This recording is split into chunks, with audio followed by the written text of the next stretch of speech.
Hi everyone, welcome to SEO podcast by SEOSLY. I'm Olga Zar, your host, and today I have a very special guest. I've been following this guest for a very long time, so I'm really honored to have him here. So this is Nathan Gotch. Nathan, how are you doing? I'm doing great. Super excited to be here. Yeah, awesome. So Nathan, for people who don't know you, but I'm not sure if there are a lot of such people, can you briefly introduce yourself? And then I will start interrogating you. Oh, I can't wait. So I am Nathan Gotch. I started my business in 2013 was when I started, but did my first official year in 2014 under Gotch SEO. And I've been doing this thing for a really long time. I've really been for the last going on 10 years now at this point. Worked on hundreds of SEO campaigns. I have a training program that I've had hundreds and now probably thousands of students gone through at this point.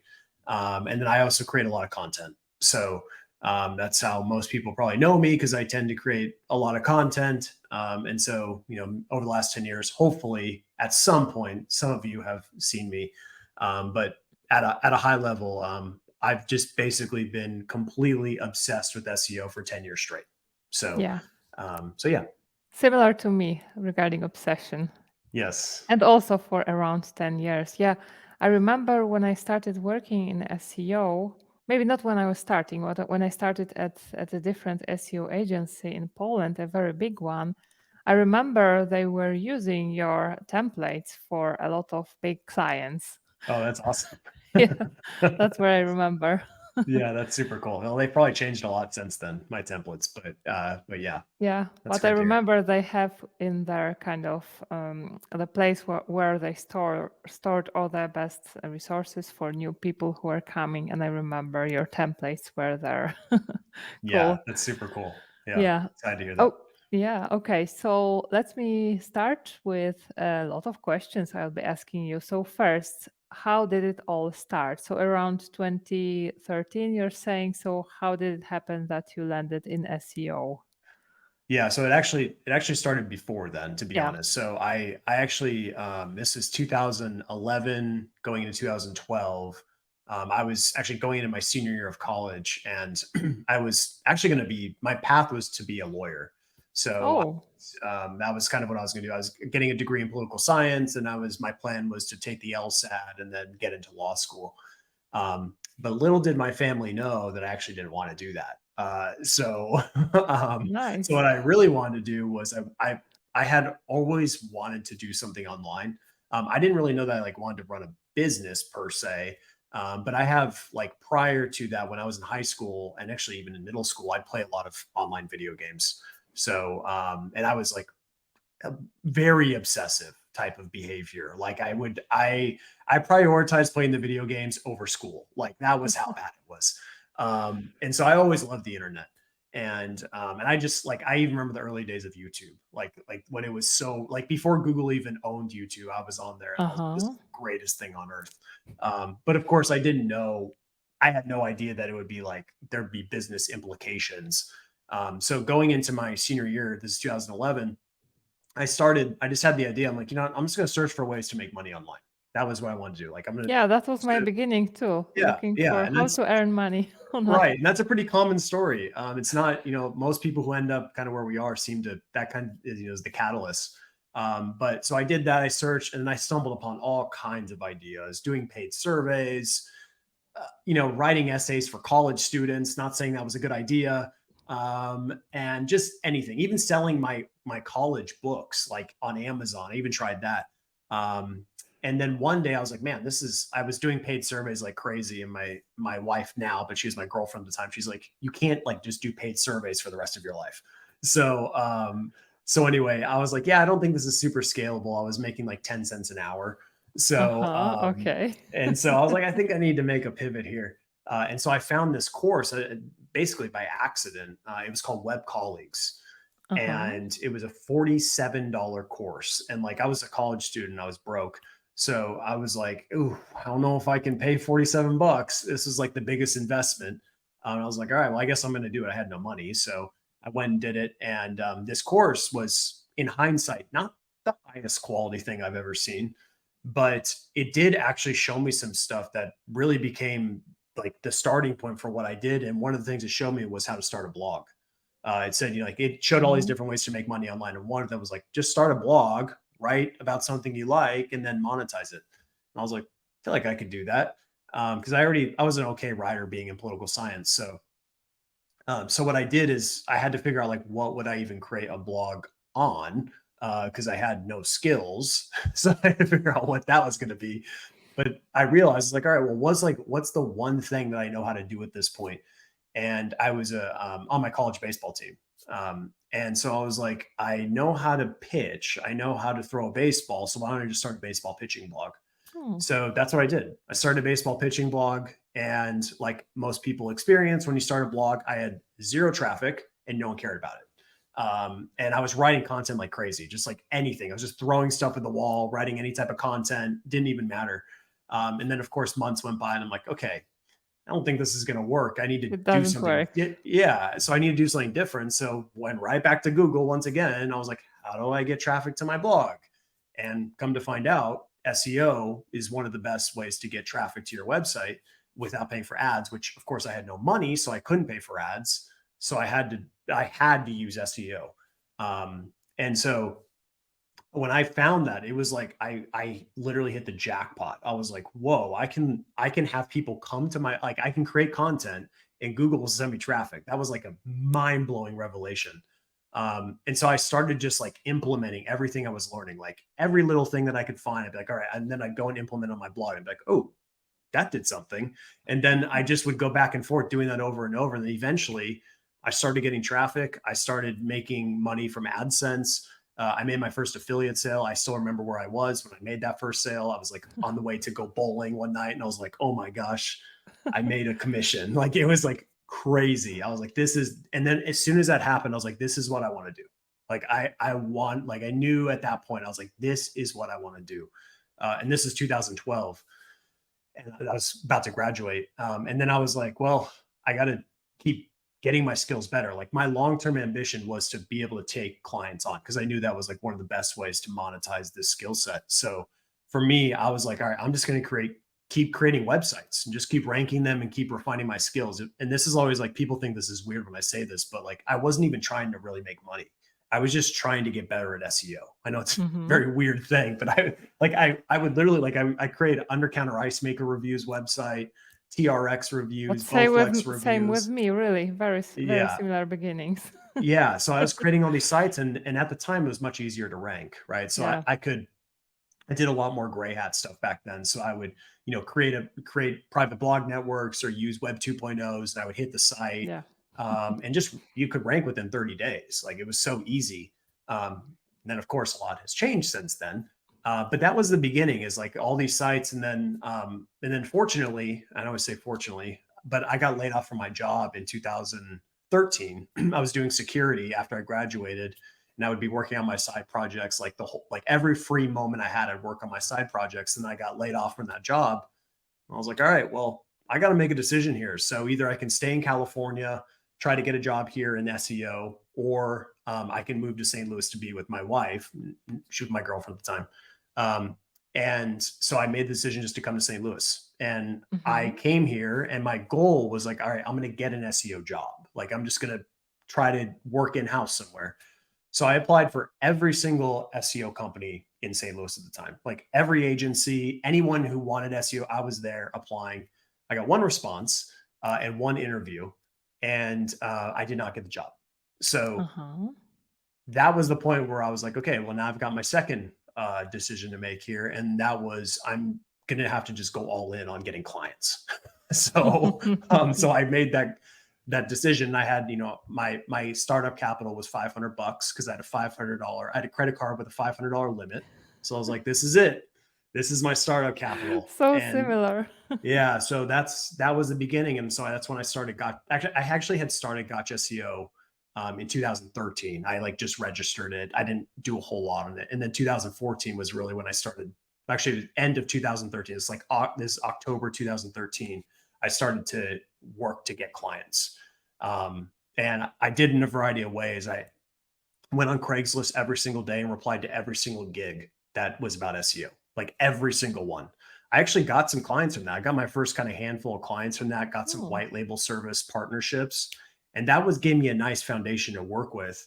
And at the same time, I was building up my SEO on Gotch SEO so I could rank for St. Louis SEO or St. Louis SEO company. And then I also would every single day go on Quora and answer questions. So like I was using those three things, and like that was enough to get me going. And I got my first handful of clients, and quickly my huge goal at the time was I wanted to get to $3,000 a month. Like if I could get to $3,000 a month, I figured I'd be like good to go for the rest of my life. Um, totally. and then I got there like really fast, and I was like, oh, I okay, want more. well, yeah, I guess I wouldn't mind making more. I guess I'll go for it. And then I just kind of went all in on it at that point. I was like, wow, I actually see that I could potentially do this. And I ended up, I remember this like my first year, 2014. I think I made 203 in revenue my first year. And then I was like 105 or 108 in profit my first Uh-huh. like full year. And I was like, wow, this is insane. I can actually do this. I can actually like make that was the most money I had ever seen ever, like in my Uh-huh. life. So it just opened the door for me, and I was like, I'm doing this. So now I run a bigger business that's very different now, but that's kind of the, if you want to call it, the origin story of kind of where I got Mm-hmm. going. So Okay, and I read that you also had the agency at some point, and this is, I think, basically what brought you to create this whole Gotch SEO system, right? correct. If I am understanding this correctly, so can you tell me more about how you started to grow? Because I understand you are not a single SEO consultant like I am. There's basically one more person here for with me. I'm not an Right. agency, and you were at some point. So tell me, can you tell me more about the growth? How many people there are? What's kind of what were you struggling with when you were when you were running an SEO agency? Yeah, yeah. So it was when I first started, it was literally just me and a couple of freelancers. And that taught me a lot. And I realized like I can't work 16 hours a day forever. That was when I realized I was like, this is gonna be like unsustainable. Like Mm-hmm. I wasn't even like going out to dinner with my wife. I was just like, it was all just constant work all the time. And I could feel this is like 2015-ish. I started to feel kind of like, yikes, this is going to be really difficult to do for an extended amount of time. Mm-hmm. I was making good money by most standards, but like I was going to get burned out. So I started thinking about, okay, like how do I expand out of this? And what I did is I started just looking for different ways to outsource little components of things that I was doing. And that worked well. I had a couple of VAs and freelancers that were doing work for me, worked with a couple vendors, and I started to get a little bit of relief. Then, funny thing is, I actually hired my best friend from college, and then actually hired my wife. They were my first two like in-house employees.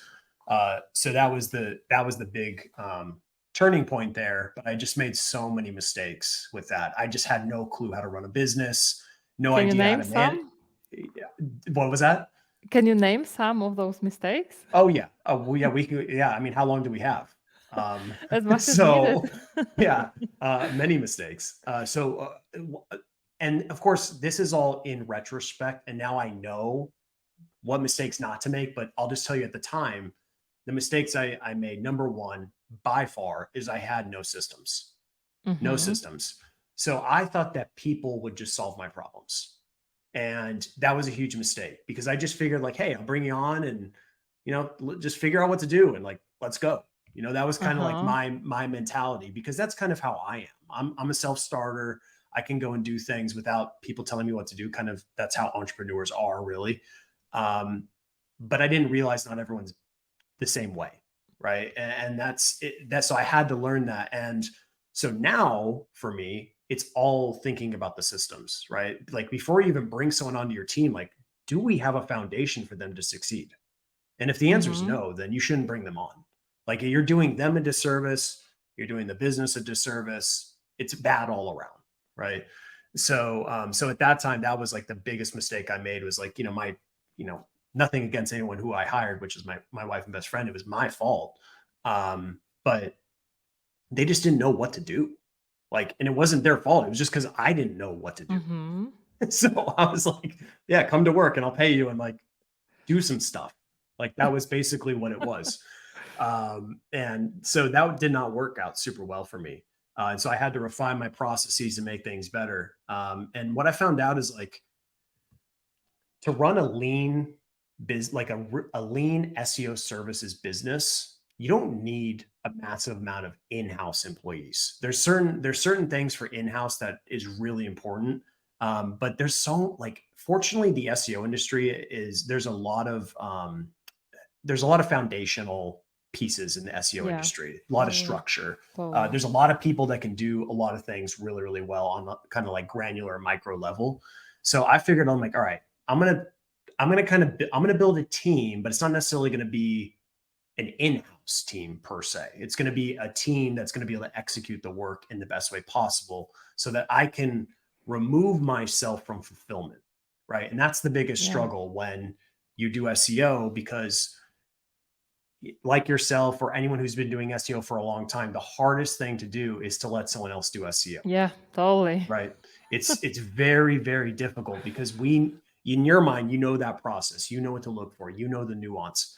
And so giving that up is very difficult, especially when it's like what you would consider your superpower almost. So for me, that was really difficult, but I had to get over it. And the way I got over it is I figured like, what could I do to like recreate myself as far as SEO Mm-hmm. goes, right? And so I figured the only way that can happen is through systems. So I had to take everything that was out of my mind and put it into a standardized step-by-step process that has templates and procedures and all that good stuff. And so that's what my training is literally the systems I've built over the last 10 years. That's like, I don't even consider my training a course. It's not even a course. It's literally Mm-hmm. just like, here's a template, here's a standard operating procedure, and here's a demonstration of me doing that thing. So I've built it in a way so that like any person that comes on my team can just go right through there and find what they need. Anyone who comes into the training and their team members can go through and learn it. Uh-huh. So I'm treating it more like a training mechanism for agencies, but even businesses in general. Like if you wanted to build an in-house team, it's still the same outcome at the end of the day. So yeah, there's a lot we can get into on those different components, but that was kind of like the catalyst for me to build that system. Was like, I just did not do things the right way initially. Mm-hmm. So yeah, Mm-hmm. and then just to kind of add a little more context to it, I was running the agency, and at the time, at its peak, I had like 30 something clients, Uh-huh. and probably I'd say when you include independent contractors and in-house, I probably had 25-ish people doing things for me. Oh. But then I made a very, very crazy decision in 2018. Mm-hmm. I got very burned out by agency. Like I just got super burned out. I had been doing it nonstop for almost 5 years. And I was like, man, I just did not love the business model a whole lot at that point, because it was just like, you've probably experienced this yourself, but what happens is like a business hires you, okay, and they pay you, let's say they pay you $5,000 a month to do SEO, okay, and then I increase their revenue by $5 million, but my retainer stays the same. Yeah. So they grow 1,000%, but I stay the same. So then you think about it, you're like, man, that's weird. Like it's Yeah. weird that like it would stay the same when Yeah, your revenue went up totally. by 1,000%. So that started to kind of weigh on me too. So I was like, you know what? I need to take control of my business, and I need to create something. I need to create a product that has unlimited upside, something that I can control, something that I can market and sell and all that good stuff. So that was kind of like the academy. I created the first Mm-hmm. version of the academy in 2016. Actually, the first product I ever created in the SEO industry was called the Anchor Text Bible. Okay, and I it haven't actually heard about this one. okay, Yeah. yeah. So I think I launched that in like 2014 or 15, Uh-huh. and so it's basically a PDF, and I was like this intense guide about anchor text optimization. Um, and it sold decently. But then I didn't do anything up until 2016 when I launched the first version of the Academy. And once again, we can get into that. That was also a big learning experience. And I've gone through many, many iterations of the Academy since then. Tell me about that So experience as well. yeah, I mean, so in 2016, I was so deathly afraid to be on video. And actually, prior to that point, I this is when my wife and best friend were still working for me. We had Yelp. We signed up for the Yelp Partner Program, and they came to, at the time, it was my apartment where we were working out of. They came there and they wanted to film like a video of us, like a business video, like to you talking about your business, basically. Um, and so this guy came, and like I thought this was going to be like some production where like things were organized and like it was going to be. But he comes, he's like, "Okay, you guys ready to go?" And I'm like, ready to go? What do you mean ready to go? Like, I thought we were going to have a script. Like, so literally on the spot, we had to come up with like just on the spot about the business. And all I can say is when he turned that video on me, I felt like a deer in the headlights. I had nothing was running through there. It was just gone. It was the most embarrassing experience at the time. I was like, after it happened, I was like, I will never be on video. Never. Like I made that declaration. I'm like, I am never going to do that again. That was horrible. And I actually did kind of do that for a while up until 2016. I didn't touch video. And like, I knew video was going to be a big thing at the time. Like it was clear YouTube video is going to be a big thing. I didn't care. I was like, no, I'm good at writing. I'm going to stick to that. Yeah, I'm going to same stick to with my, me. yeah, I'm going to stick to my strength, right? Sometimes the stories we tell ourselves are usually just limiting beliefs, Yeah, right? totally. And so for me, that was my kind of like limiting belief. I'm like, no, I'm a good writer, so I don't need to do video, which is just not true. So, so in 2016, going along with that, when I launched the first version of the Academy, I was so afraid of video. I did an all text version of the Academy. So I literally like wrote out every single lesson and then put it into like a back end. And that was the training. It was terrible. Like that was a terrible experience. That was bad for the students. Like, and also I had no clue how to market or sell it either. So I think I sold 7 at the time. So I launched it and I sold a whopping 7. And I was like, whoa, I have a lot to learn about this thing. So one of the things though, I was like, all right, I need to do video. I just made that decision. I'm like, I need to get over myself. I need to get over my fear and I need to do video. So I took baby steps. I didn't go straight into what I do now.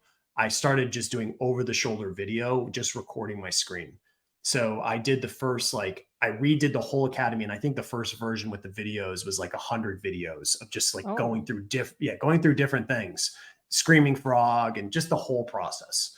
But I, at the time, did not understand video quality. So the videos sounded terrible. Like, and audio out of all the elements of video that people won't tolerate is audio, right? Yeah. People will tolerate bad video. It's fuzzy and low quality, but if the audio's off, people will be out. So that was kind of the next thing is I actually went back and re-recorded all 100 videos with a better microphone. And and it was still over the shoulder. So that was like version 3.0 to do that. And then that was the version I went with for a while. And then I was like, okay, I need to make it better again. So I did it again. I redid it one more time. And then I started to do a lot better with the marketing side of the course. Like I would do this product launch model, which basically I would open it up for a week. I would, close as many deals as I could, and then I would close enrollment. And if you're interested in this, 80% of my sales would come on the last day, like without fail. Yeah, without fail. I open it up on Monday, get a nice little trickle of early sales, middle of the week, basically dead. And then the last day is like just a spike. And then, so I think my best launch, I did 6 figures in a week with one of my launches. Nice. Yeah. And so that was like, I was like, whoa, this could be a real business model. But the problem was like the launch model was so stressful. And like, I was like, I got to make a lot of money in like a day.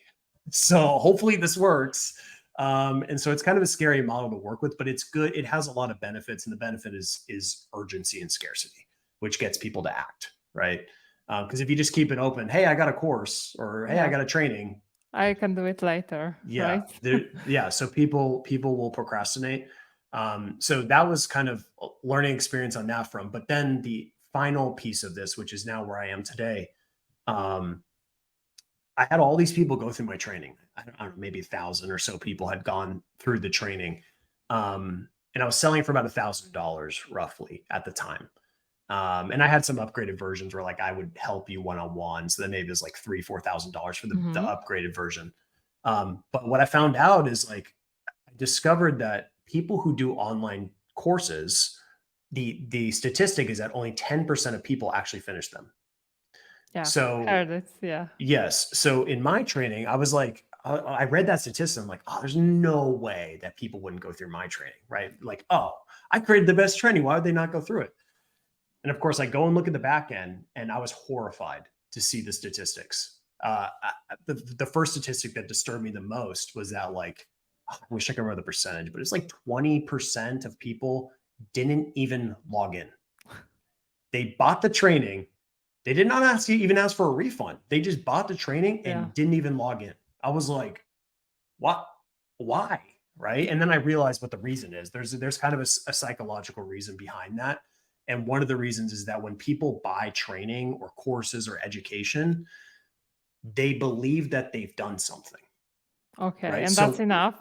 yes, it is. It really is. So you buy the training, you get that endorphin rush. You're like, oh yes, I did something. Like I went over the hurdle.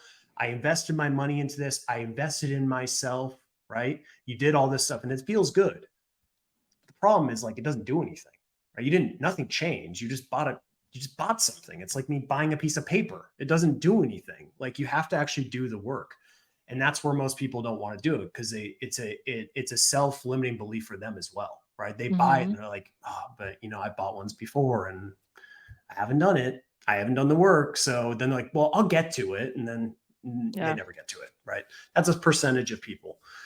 There's also a percentage of people, which is the majority, which just don't finish all of it. Right. They just will do roughly the 10 to 15%. So for me, mine was at like 15% completion rate. So Mm-hmm. 15% of people who would enroll would actually go through the whole training.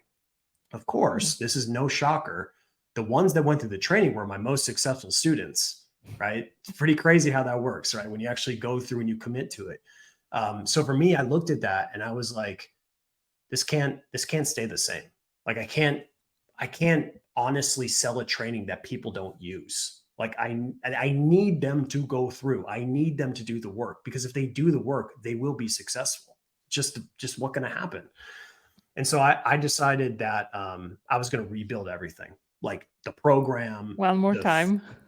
again, this is probably like the fifth version or sixth version. I Uh-huh. don't even know what it is at this point. I've done so many versions, but this version is very different. The current version is so different than anything I've ever done. And the one thing there's a lot of different things. First of all, I went to a custom platform. No more Facebook groups. No more Uh-huh. political debates in groups. No more And what's platform, spam. by the way? We're using it's actually on WordPress on our website, but we're using a Uh-huh. combination of LearnDash and BuddyBoss. Okay, yeah. I'm Not asking it, because I'm also like trying to build something, but I will right. probably be using Kajabi for that. Okay, so I did have it Yeah. on Kajabi, right? And Oh, nothing wrong. okay. Yeah, nothing wrong with Kajabi, by the way. It's fine.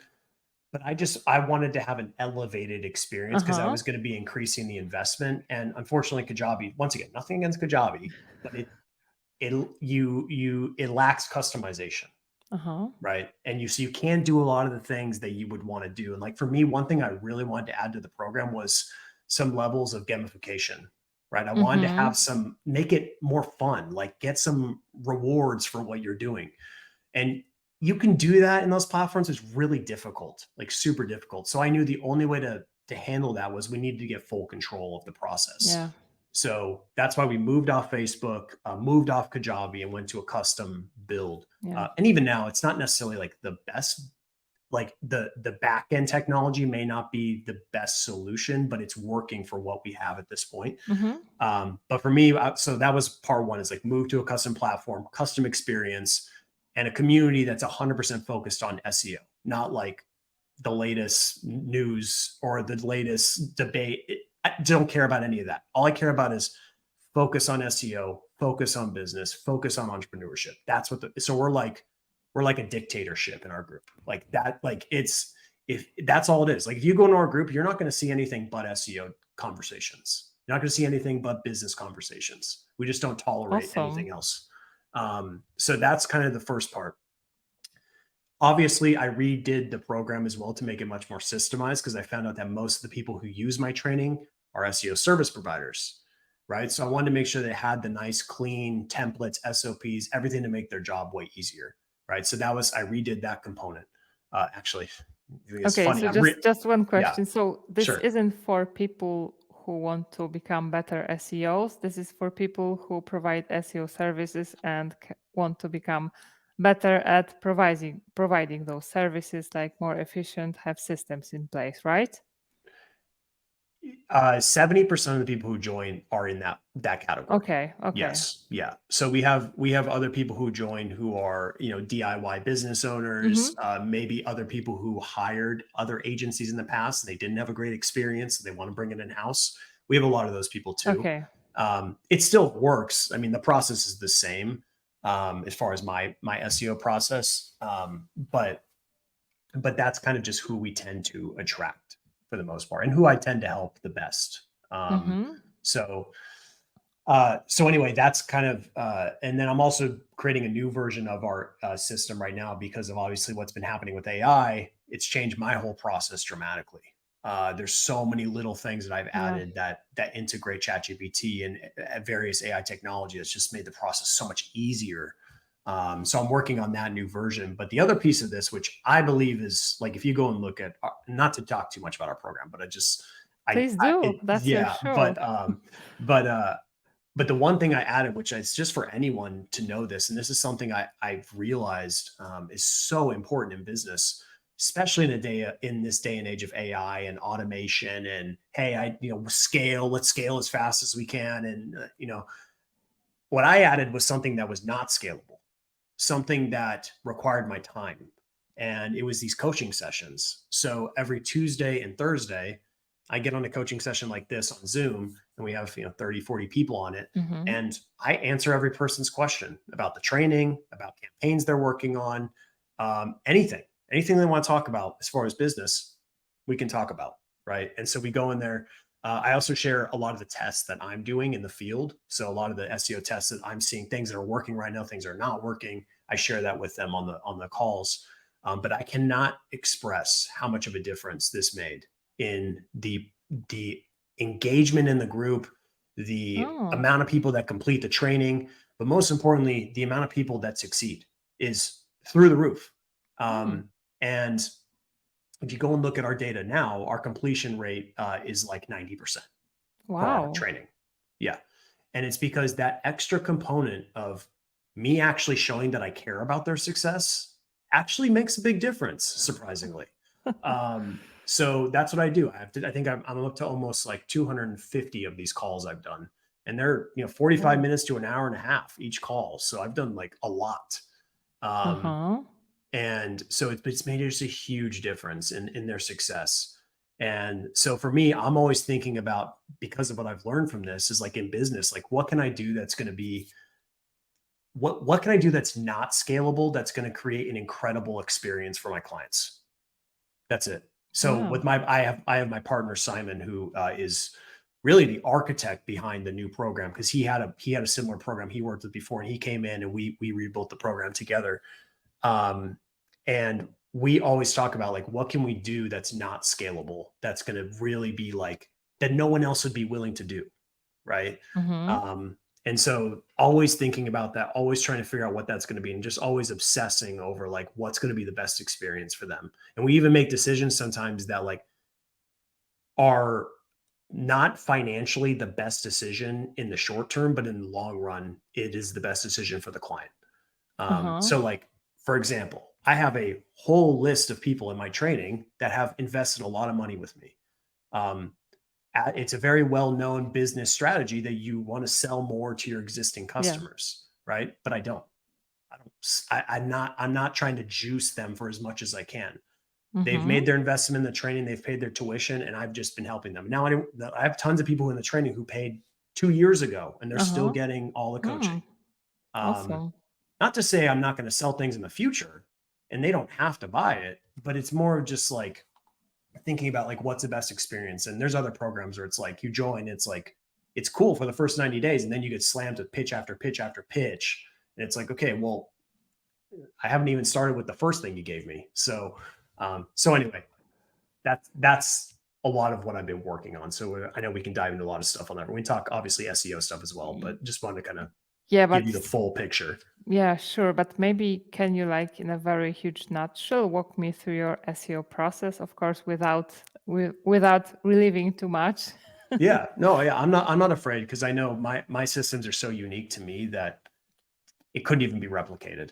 Uh-huh. So, and I know you have a good SEO audit template as well. So Yeah, I haven't yeah. had a chance to look at it, but I know I've seen some stuff about yours Y- as far as some drama as well. Yeah, there was some We'll get drama into last that point. year. Yeah.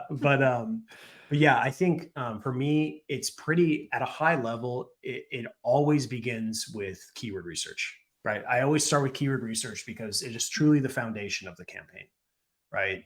You pick the wrong keywords, you go down a very bad Yeah, path. It totally. just is. So for me, I've been obsessed about getting like my keyword research process in place. And the way it works is pretty simple. First is find keywords. Okay. We're going to find the keywords. And the only two variations that I'm looking at in this front is, does the website have existing keywords, or is it a site that has no existing keywords? So Mm-hmm. it's not based on age. It's not based on whether it's new or old. It's just based on, do they have keywords or do they not have keywords? Because that will determine which direction I go. If they have keywords, which when I say keywords, I mean, are they ranking for keywords in the top 100 of Google? Okay. Yeah. So you can go into Ahrefs, SEMrush. I know you know this, but for people who are watching, Yeah, go into totally. Ahrefs or SEMrush, put your domain in there, and you can see the total organic keyword footprint that you have. So for me, really like to start on existing keywords, and the reason is because there's most websites are sitting on a gold mine of opportunity, right? So like from when I look at it, I look at, okay, we have keywords ranking in positions 2 to 15. Okay, that's kind of the first range I like to look at because of the low hanging fruits.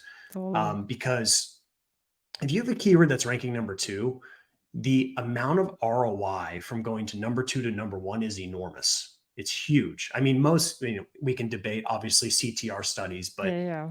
roughly, we know at number 1, 30% CTR. Of course, there's things that influence. It could be featured snippets and ads and things that disrupt that. Mm-hmm. But on Totally. average, let's say 30% CTR for number 1. Okay, number 2, that gets chopped to like 15%. So we're talking like 100% decrease in clicks from one position. Yeah. And that's why I always think it's so funny when people jump into these campaigns. They're like, okay, what new keywords can we go after? I'm like, new keywords? We've got keywords right here. We don't need to go after new keywords. So, and the thing is to get it, it's harder to rank a brand new page than it is to rank a page that's Google's Totally. already has preference towards. Google's already telling you, hey, you're doing a pretty good job here. Just got to, manipulate some variables here. So for me, that's where I like to begin. 2 to 15, tackle those ones and try to push those up as fast as possible. And that's with these campaigns, like you push them up, you see a huge influx of organic traffic. And obviously, we can talk about which keywords to go after. That's a part of the equation as well. But so that's the first part, is figuring out, like, starting to build out kind of buckets based on Mm-hmm. the existing keywords. So for me, I call it, low hanging fruits is 2 to 15, 16 to 50 as far as position. I can just call as existing. Also important keywords. There's a lot of opportunity there. And then from position 50 to 100 are what I call clustering opportunities. And the reason I call them clustering opportunities is because my favorite thing to do is to take a page that's ranking in Google for a lot of keywords, put it into Ahrefs, and then see what it's ranking for at a number like 65. Mm-hmm. And what you'll find more often than not is the keywords that are ranking that far back usually aren't super relevant to that core idea.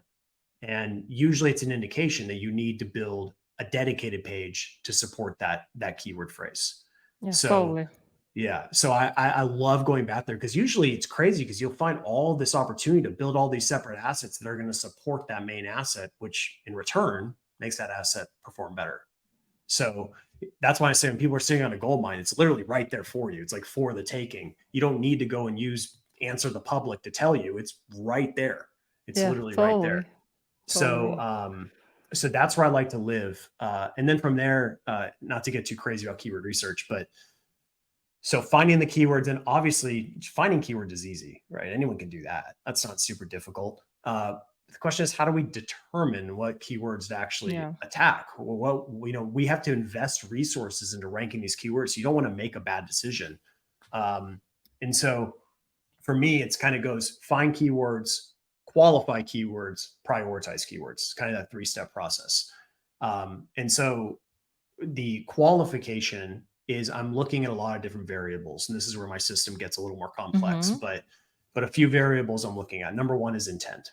I always start with intent because keywords that are towards the bottom of the funnel deserve more attention than those at the top of the Yeah, funnel. totally. Naturally, they're going to make you money. So the goal is to make money with SEO in most cases. There are some other use cases of SEO for reputation management, other things, but you could argue even then that's technically to maybe decrease the amount of lost money from a bad Mm-hmm. reputation, right? So it always Yeah. stems back to that core idea, which is money. And so for me, I like to start at the bottom of the funnel and build my whole strategy around what's at the bottom. So I use like a point mechanism, like a scoring mechanism. So if it's like a bottom of the funnel keyword, it gets a higher score. If it's a top of the funnel informational keyword, what is SEO, type of thing, it gets a lower score, right? Mm-hmm. Because the likelihood, like if let's use the case of my training, right? If someone searches what is SEO, how far are they away from joining my training? Pretty far, Yeah, right? probably. Yeah. Yeah, very far. So so it gets a lower score, but you could go pretty far just by kind of categorizing based on intent. You could do pretty well with that. But I also added another piece to it, which is relevance.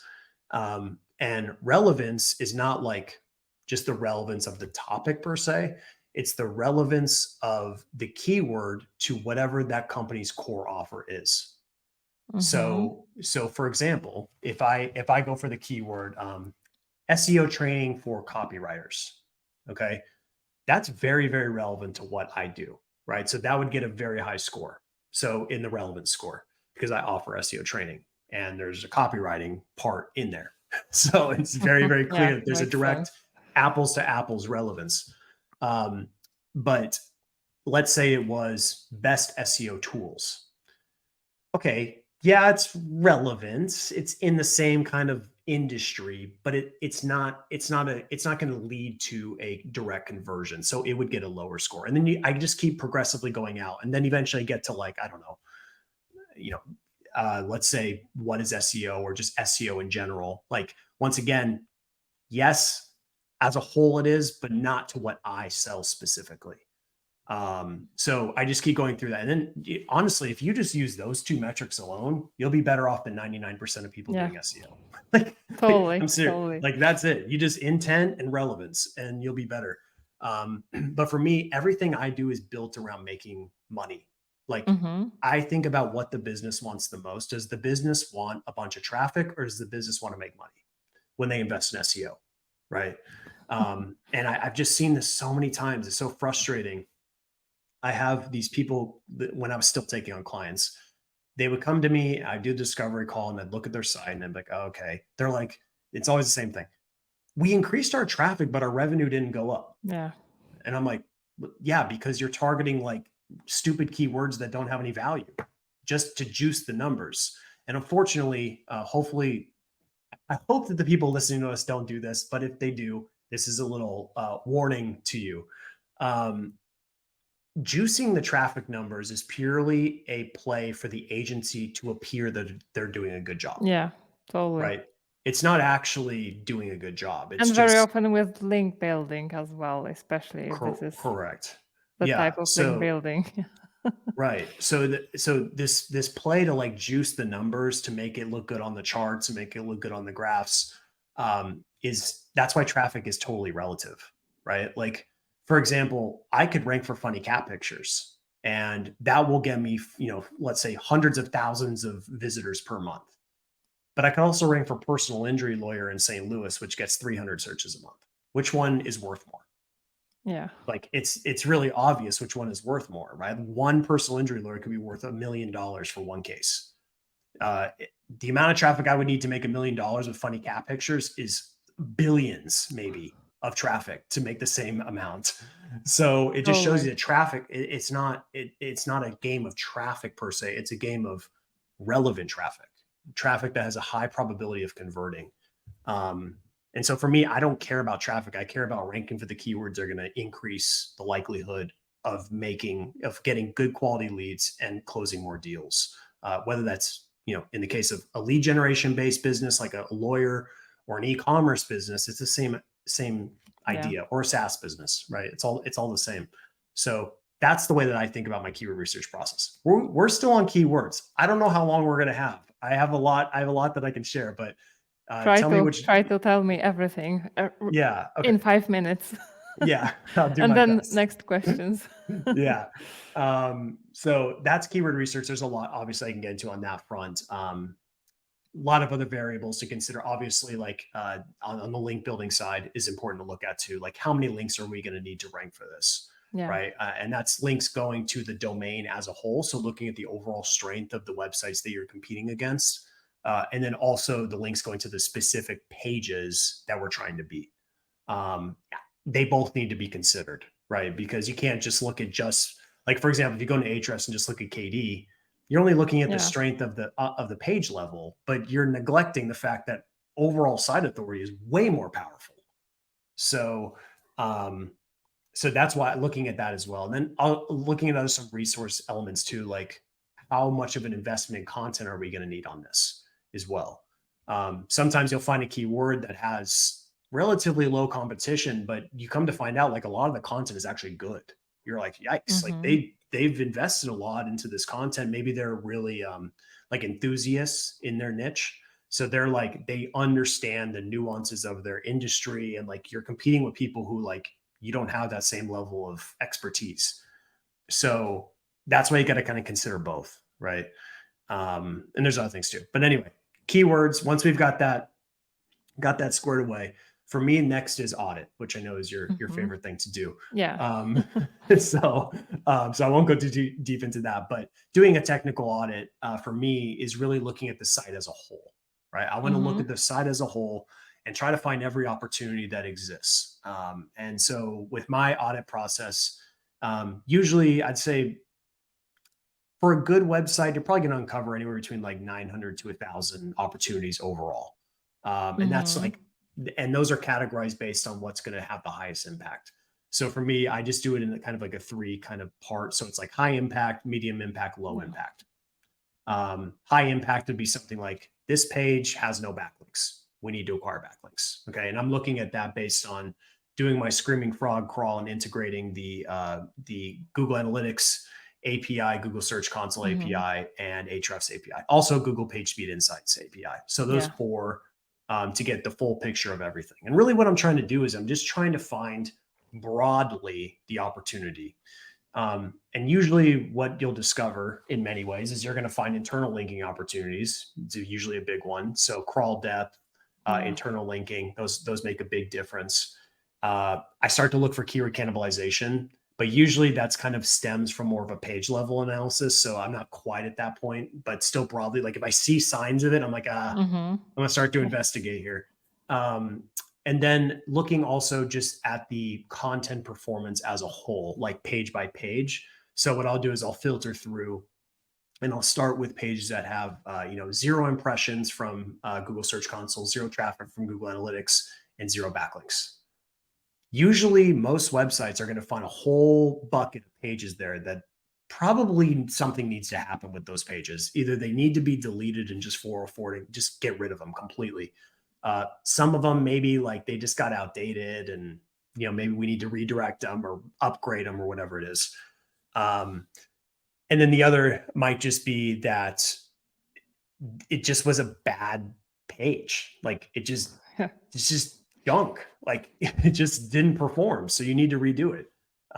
So for me, I'm thinking about like, what are the decisions we're going to make? And there aren't many decisions you can make with any given page, right? You're either going to delete it, you're going to consolidate, redirect, or actually sometimes just redirect without consolidation.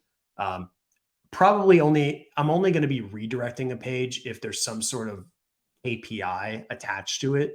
So if there's like existing links, but it has no traffic or impressions, I'll 301 redirect it to a relevant page. If it has no links and has no KPIs, the only reason why I would do a 301 redirect is if I was trying to solve a keyword cannibalization issue. So because I would want Google to recrawl that and say, oh, okay, this page is the one that we prefer for blue shoes, right? Yeah. So I will do that for that reason. But outside of that, it's probably just going to get 404'd if it doesn't have any good reason to be, because every redirect we add just increases the server load, right? So we don't want to do that very often if we don't have to.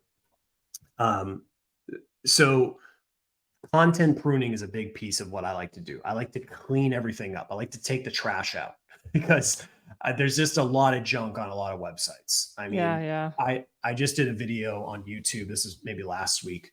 And I just picked a random St. Louis car accident lawyer, just picked a random one. And he had 3,000 pages on his site. And I was like, how could you have 3,000 pages? That's not even like, there's no way all that content could be good. It's just not possible to have 3,000 good pages on your site unless you have a ridiculously huge team that can, execute it, like NerdWallet, for example, right? They could do that. But a solo personal injury lawyer who does not have a content team has 3,000 pages. It just doesn't work. I saw similar cases with lawyers. Yeah, totally. Right. It's very, very common in that industry, but in many industries. So the point is I like to, this is my opportunity to clean things up, because the worst thing to do is just like, if you've heard this Warren Buffett quote before, he says like, what's the best way to get out of a hole? Well, you stop digging, right? That's just, you just stop digging. Right. And so that for me, I think of it that way, is like, we just need to stop digging ourselves deeper into a problem. And that's a funny thing is when many of businesses that start SEO campaigns, they don't realize that when you come with all this additional baggage and all of this stuff, like, you're not really starting your SEO campaign. You're just trying to get to, let's call it break even, right? You're cleaning up all the stuff. You're getting to break even. Now, once you're at break even and we've got a good foundation, now we can do SEO, right? And so that's what I think about, is like, we're getting ourselves out of the hole, getting a nice foundation. Now we can do the fun stuff, right? So that's kind of what the audit is, just to kind of reveal all of these opportunities on a site-wide basis.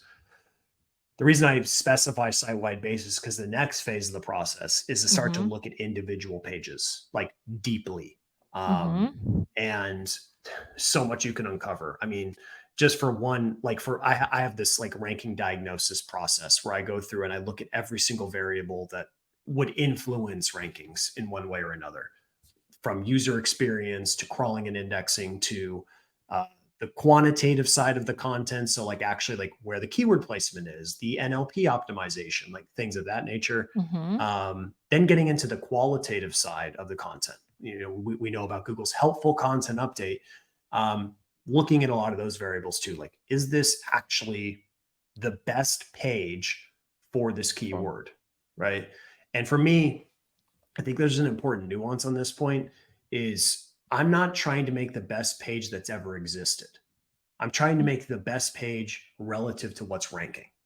Yeah, totally. And I think sometimes people get that confused. They think they need to become like Stephen King or something to rank. That's not the case. It's always relative to your competitors, right? Let's beat the competition.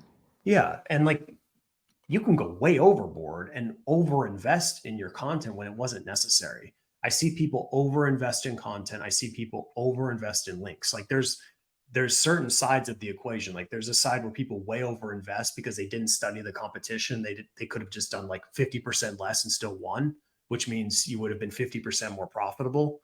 But then there's the other side where people just don't invest in their content at all. It's just like, so it can go either way. But for me, that's kind of like the qualitative side, which I would say out of all the things that I personally thrive in, is that side. I'm like, the qualitative side of content is really where I thrive the most. So getting that part of it, and then getting into obviously looking at topic authority as well. And so a lot of the times you can get all of that right. You can get perfect user experience. You can get great content. You have a unique angle. It's very different than the competitors. Hits all the EEAT guidelines, all that good stuff. But if you don't have topic authority, it's hard to kind of win on that front. And I'm not looking like, when I think about topic authority, I like to look on a real granular level. So like, for example, I'm just did a video for my training for the keyword research services, ironically. And for that keyword, like the page that I'm trying to rank has hit all the right points, right? It's a unique angle. I tested like 11 different keyword research services. Like I got the experience component of the Google EAT guidelines. Like I got all that part squared away. But when I went through my diagnosis, what I found is it's the only page on my site that is about keywords and keyword research. I don't have any other blog content. It's just this one isolated piece of content. And now like Google's smart enough to know like, okay, you talked about backlinks here and you talked about SEO content here. And like these things are, in the same realm, but I don't have that pure topic authority around that really granular topic. So I need to be able to rank long term. I need to really go all in on the keyword research cluster, if you want to call it that. And so that's what I think about. I was like, have I really nailed that topic authority? And then outside of that, if I've passed all those, then it's a matter of links, right? So that's kind of my process that I go through. Okay, cool. Yeah. A very long one, a very in-depth one. Yeah. Okay, so final question or two. So Sure. now, what is it that you do now? So you do both clients and Gotch SEO? Yes. So I still have clients. I'm slowly starting to phase a lot of them out and kind of give them off to a partner that I have who can handle the campaigns. But like most of my revenue these days is the academy. So Okay, cool. yeah, and we've been working on a SaaS product too for the last almost a year now. So the trajectory of where I'm going is basically going to be ideally 50% academy, 50% SaaS, and then however those end up balancing each other out, I don't really care. But for me, like I just love the training side of the business. I really do. Like it takes zero effort for me to help people with SEO. Like I just love it. It's just fun. Awesome. Yeah, and like it's not the same with client work. I don't feel that way. Like when I work on a client campaign, I feel like I'm tied down. I feel like I can't do what I really want to do. And I don't like that restriction. Maybe I'm a control freak. I don't know what it is, but I just I don't like being capped either with my work or with my revenue potential. And when it comes to client work, like funny thing is, I'm selling this book here coming up here, and it's about starting an SEO business.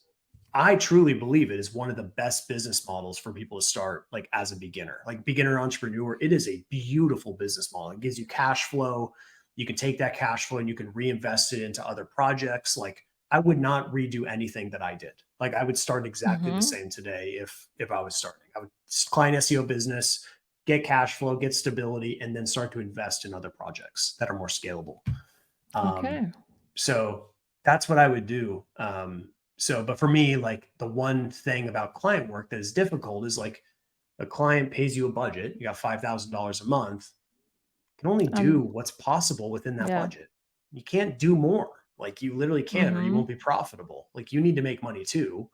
So, and so that's the catch 22. And for me, when I work on SEO on either, let's say Gotch SEO or any of my owned assets that I have, like the sky's the limit. There's nothing like, there's no stopping to what's possible. So I just like having that level of control a little bit more, just to at least achieve my full potential in whatever I'm doing at the end of the day.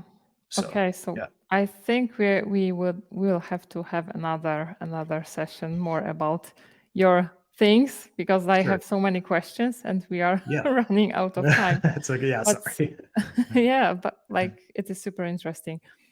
So Nathan, what's the best place to find you, to follow you, to connect with you? Yeah, I mean, you can go to gotchseo.com. That's where a lot of the stuff you'll be able to find. I'm obviously on YouTube. You can search Nathan Gotch on YouTube. I've got, I think, a little over 100 videos on there now. I've been trying to publish like once, twice a week. No guarantees.